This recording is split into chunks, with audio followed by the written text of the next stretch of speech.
নিখিল বিশ্বাস, নিখিল আমাদের আকাশবাণীতে তোমাকে স্বাগত। সব মিলে এখানে অংশ নিতে পেরে কীরকম লাগলো? আমার তো স্যার খুবই ভালো লেগেছে। আর এত বড় একটা প্ল্যাটফর্ম ইন্টারন্যাশনাল, তো চাকরিখানি ব্যাপার না, বহুত এক্সপিরিয়েন্স লাগে। আর মোটামুটি আমি টাইকোয়ান্ডো ক্যাম্প অফ বেঙ্গল এরিয়ায় কমসে কম 6 ইয়ার্স চলছে, 6 ইয়ার্স চলছে। খুব ভালো লাগছে, গোল্ড মেডেল পেয়েছি।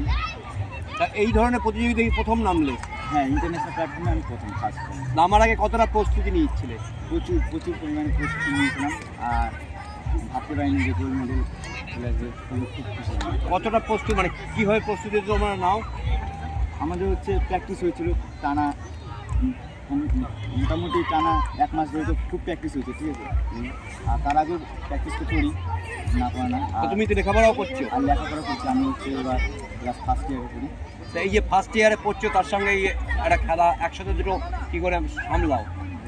এটা হচ্ছে দেখুন, একটু তো চাপ হবে, ঠিক আছে। তার সঙ্গে আমি এনসিসিও করি, ঠিক আছে। আর আমার টাইকোয়ান্ডো গেমটা এতটা গেম আছে, সেটার মধ্যে আমি বেস্ট গেম হচ্ছে আমার টাইকোয়ান্ডো গেমটা ভালো লাগে। কেন? আর একটা সেলফ ডিফেন্স, আত্মরক্ষার একটা কৌশল, ঠিক আছে। প্রত্যেকটা ছেলেমেয়েরই আত্মরক্ষাটা দরকার, খুবই জরুরি। তার জন্য আমি টাইকোয়ান্ডো করি। কোনো সময় আফসোস হয় না, অন্যরা যখন ফুটবল ক্রিকেট খেলছে তুমি যখন তাইকোয়ান্ডো করছো, কারণ সেইভাবে প্রচার নেই, কোনো আফসোস হয় না? আফসোস হয়, যেরকম যে আমাদের ইন্ডিয়া থেকে এরকম ক্রিকেট খেলা, ফুটবল, খুব ভালো ভালো প্লেয়ার আছে আমাদের ইন্ডিয়ায়। তার মধ্যে একটা taekwondo game best of the best game, ভালো লেগেছে। তার মধ্যে আমি অ্যাচিভমেন্ট করেছি, ইন্টারন্যাশনাল প্ল্যাটফর্মে এসেছি, গোল্ড মেডেল নিয়েছি। তো এরকম সোনা পাবে আশা করেছিলে? আশা তো ছিল, প্র্যাকটিসে তখন তো ছিল, যেমন পরিশ্রম করবো তেমনই ফল পাবো।